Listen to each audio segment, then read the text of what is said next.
Barren land that even dogs won't eat and chickens won't peck at. Why keep it, right? Just dig it up, fill in the pond at the HOA clubhouse, call it beautification. Those were Vivian Sterling's exact words, spat out over the roar of an excavator as its steel bucket plunged into the piece of land my family had guarded for 4 generations. They thought they were just taking dirt, but some things sleep quiet under the earth until the wrong hands come to wake them, and there's a reason I never touched that corner all these years.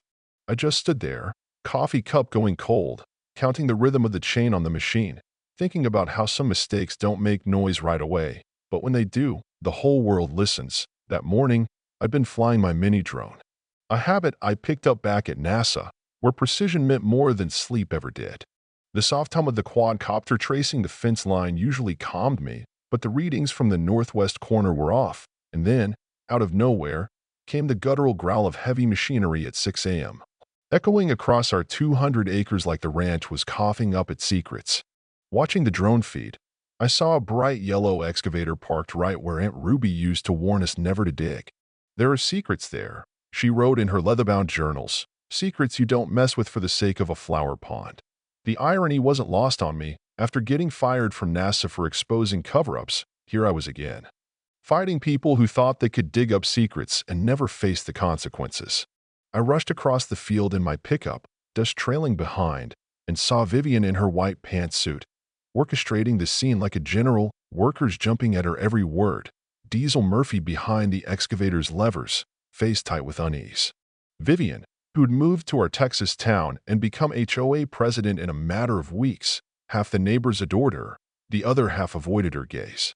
She saw me and flashed that tight, professional smile that never touched her eyes. Ethan, perfect timing. We're finally putting this wasteland to use for the community. I pulled up the GPS coordinates Aunt Ruby made me memorize years ago. Mrs. Sterling, you're digging on private property. This isn't HOA land. She just laughed, waved a thick stack of legal documents, probably enough to scare off most folks, and declared she had my signature on a consent form. Except I'd never signed anything, and even from a distance, I could see the pixelated forgery. Someone assuming a rural guy like me wouldn't spot digital fraud. Diesel caught my eye, gave a tiny shake of his head, the universal sign for, this isn't right. That's when 3 black SUVs rolled up, tinted windows, silent occupants watching like wolves in a tree line. Ethan, brother, my metal detector's off the charts, Diesel whispered when he stepped away from Vivian's glare. There's something big, metallic, and it's not supposed to be here. I fired up my drone sensor pack, the same tech I helped develop at NASA, and immediately got readings you never want to see on a ranch, electromagnetic signatures screaming of a buried structure, cylindrical and anything but natural. Vivian started making calls, face tight with worry, barking orders at her crew. And then, the first real twist, the HOA consent form had Aunt Ruby's signature, perfect digital script, even though she still wrote everything by hand, never touched a computer in her life. My aunt never used digital signatures, I told Vivian, holding up my phone, and for a split second, that smile faltered, replaced by something desperate.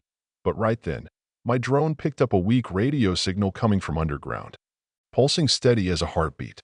I knew that rhythm, monitoring equipment, the kind only found in federal infrastructure. I told Vivian to stop the dig, but she just scoffed, telling me to let go of conspiracy theories. Diesel shut off the machine, showed me his military-grade detector. The readings were consistent with pressurized gas systems, hydrogen sulfide in the air, the kind of thing that sends even old engineers running. I raced back to Aunt Ruby's basement. Her journals packed with notes, weather logs, Polaroid shots of military trucks from 1989, hazmat suits at night, maps matching exactly where Vivian's crew was digging. She documented a classified government project, a high-pressure gas pipeline buried as part of a Cold War emergency fuel system, explained the secrecy, the federal contracts, the total blackout on civilian maps. I tried to warn Vivian, but she wasn't having it, laughed me off, said if there was a gas line, the county would know. She didn't get it. Defense infrastructure runs on different rules, everything compartmentalized. That's when I stumbled on the second twist. In Vivian's HOA filings, I found a geological survey paid for by a private firm, showing subsurface anomalies, the same ones Aunt Ruby had mapped decades earlier. Someone had paid 40 grand for a recreational feasibility study that was really about finding what my family had kept hidden all these years. I hacked the HOA's security cameras. Old whistleblower habits die hard. The footage showed Vivian hosting transparency meetings with 3 men in expensive suits, clearly foreign investors.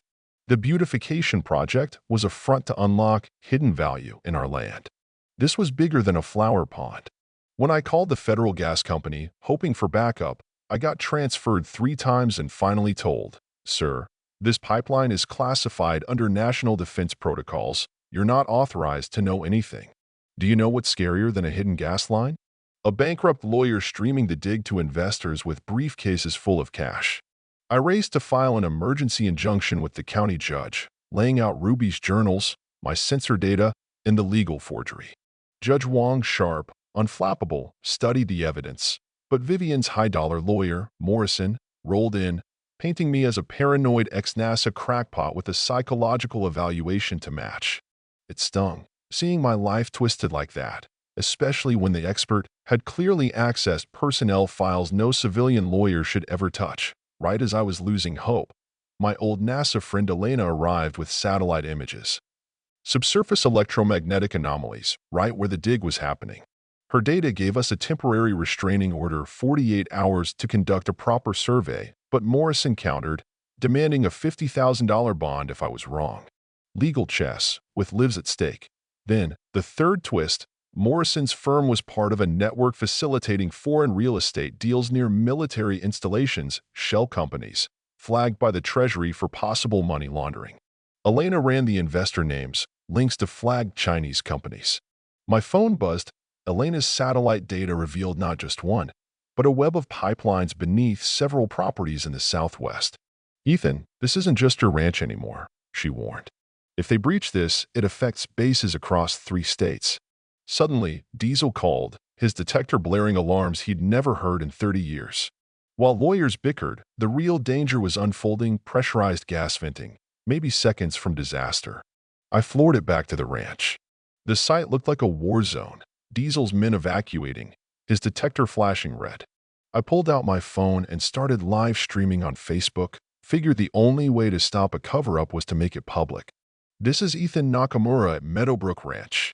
We have a confirmed gas leak from what appears to be federal infrastructure."